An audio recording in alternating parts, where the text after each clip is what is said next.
Hello நண்பர்களே, எல்லாம் நல்லா இருக்கீங்கன்னு நினைக்கிறேன். போன வாரம் வந்து பார்த்தீங்கன்னா ஒரு 5 டிப்ஸ் வந்து ஏற்கனவே வந்து நம்ம ஒரு வீடியோவை போட்டிருந்தோம். அதை தொடர்ந்து இன்றைக்கி ஒரு 5 டிப்ஸ் உங்களுக்காண்டி இந்த வீடியோ பண்ணலான்னு இருக்கோம். நம்ம வீடியோவை இது வரைக்கும் வந்து பார்த்தீங்கன்னா லைக் பண்ணிக்கோங்க, ஷேர் பண்ணிக்கோங்க, மறக்காமல் கீழே உள்ள பெல் ஐக்கானை தட்டி விட்ருங்க. நம்ம போடக்கூடிய ஒவ்வொரு வீடியோவுமே வந்து பார்த்தீங்கன்னா உங்களுக்கு பயனுள்ள வீடியோக்களை மட்டும் தான் நம்ம பண்ணிகிட்டு இருக்கோம். வீடியோ லாஸ்ட் வரைக்கும் ஸ்கிப் பண்ணாமல் பண்ணுங்கள். அப்போ தான் இந்த வீடியோவில் நம்ம என்னென்ன மெட்டீரியல் வாங்குகிறோம், அதை எப்படி யூஸ் பண்ணணுங்கிறத பற்றி இந்த வீடியோ ஃபுல்லாக விளக்கமாக சொல்ல முடியும். வாங்க வீடியோக்குள்ளே போகலாம். இன்றைக்கி வந்து பார்த்தீங்கன்னா லட்சக்கணக்கில் போட்டு நீங்கள் வீடு கட்டுறீங்க. அந்த வெளிப்புற சுவரும் சரி, வீட்டுக்குள்ளேயும் சரி, அதுக்கு என்ன வந்து நம்ம மெட்டீரியல் யூஸ் பண்ண போகிறோம், அந்த 5 டிப்ஸ் என்னங்கிறத பற்றி இந்த வீடியோவில் பார்க்குறோம்.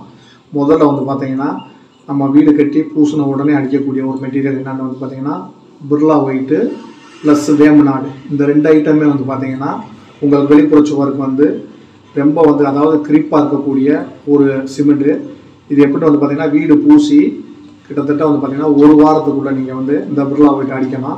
நல்லா வந்து தண்ணி நினச்சிட்டு நம்ம இந்த பிர்லா சிமெண்ட்டும் சரி, இந்த வேம்பு சரி, நம்ம தண்ணி நினச்சிட்டு அடிக்கும் போது வந்து பார்த்தீங்கன்னா நல்லா கிரிப்பு இருக்கும். வெடிப்பு வந்து அவ்வளோ சீக்கிரம் வந்து உங்களுக்கு கட்டடத்தில் விழுவக்கூடாது.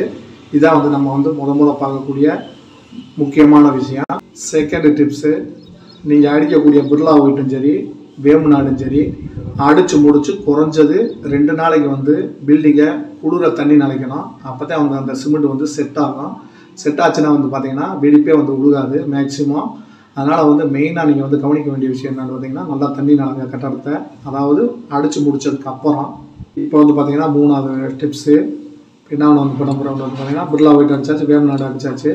நீங்கள் வந்து இப்போ அடித்து முடிச்சு கரெக்டாக ஒரு 3 நாள் 4 நாள் கழிச்சு தண்ணி அடிச்சுட்டு இப்போ எக்ஸ்டீரியர் ப்ரைமர், இது வந்து பார்த்தீங்கன்னா ஏசியன் ப்ரைமரு, இது வந்து பர்ஜர் ப்ரைமரு. இந்த 2 ப்ரைமரில் எந்த ப்ரைமர் நீங்கள் வாங்கி பண்ணாலும் ஒன்றும் பிரச்சனை இல்லை. இது வந்து நல்லா லைஃப் தரும். அதே மாதிரி வந்து பார்த்திங்கன்னா நல்லா ஷைனிங் இருக்கும். வெயிலில் மழையில் வந்து மெயினான விஷயம் என்னென்னு கேட்டிங்கன்னா பில்டிங்கில் ப்ரைமர் அடிக்காமல் கலர் பண்ணிடாதீங்க. அப்படி பண்ணினீங்கன்னா இப்போ நல்லாயிருக்கும். பின்னாடி ஃபியூச்சரில் என்ன செய்யணும் கேட்டிங்கன்னா ஈரநாமல் அடிக்கும். அதே மாதிரி வந்து பார்த்திங்கன்னா பார்த்துருப்பீங்க சில வீட்டுகளில் உறிஞ்சு கீழே வரும் அந்த கலர்கள், அதாவது எமர்சன், நீங்கள் அடிக்கக்கூடிய எமர்சன் வந்து பார்த்திங்கன்னா உறிஞ்சு கீழே உழுத ஆரம்பிக்கும். அந்த கம்ப்ளைண்ட் வரக்கூடாதுன்னு நீங்கள் நினச்சிங்கன்னா கண்டிப்பாக வந்து நீங்கள் ப்ரைமர் பண்ணுறது பில்டிங்கு ரொம்ப சேஃப்டி.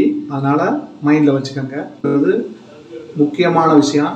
இப்போ ஒரு கட்டணம் கட்டுறீங்க, எப்படி அடைத்தளம் நம்ம கம்பியை போட்டு ஸ்ட்ராங்காக கட்டுறோமோ அந்த மாதிரி தான் இந்த ப்ரைமரும். அதனால் மறந்துடாமல் ப்ரைமர் நல்ல ப்ரைமரை வாங்கி பண்ணிடுங்க. ஏன்னா 4வது டிப்ஸு, இப்போ வந்து நீங்கள் ஏற்கனவே பிர்லா ஒயிட் அடிச்சாச்சு, அதுக்கு மேலே வந்து ப்ரைமர் அடிக்கிறோம். ப்ரைமர் அடித்து விட்டுட்டோம்னா இது எதுக்கு நம்ம வந்து பெயிண்டிங் பண்ணிக்கிட்டு ஒரு 6 வருஷம் 7 வருஷம் கழிச்சு நம்ம வந்து ப்ரைமர் பண்ணிக்கலாம் நீங்கள் நினைக்கலாம்.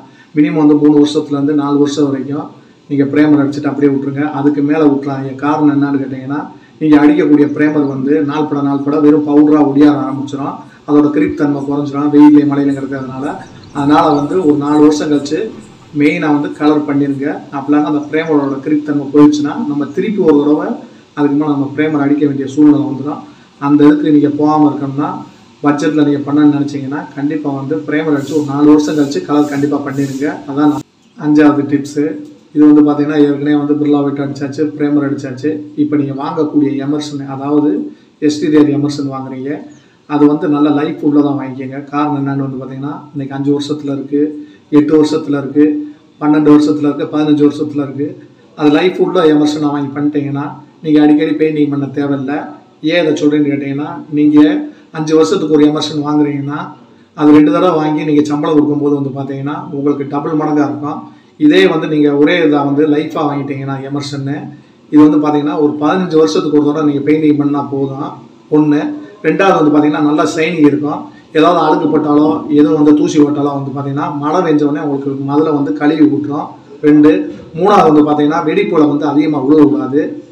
இதனால தான் வந்து உங்களுக்கு லைஃப் கூடுதலாக உள்ள எமர்சனு எந்த கம்பெனியில் நீங்கள் வாங்கினாலும் சரி எமர்சன் லைஃப் உள்ளதாக பார்த்து வாங்கிக்கோங்க.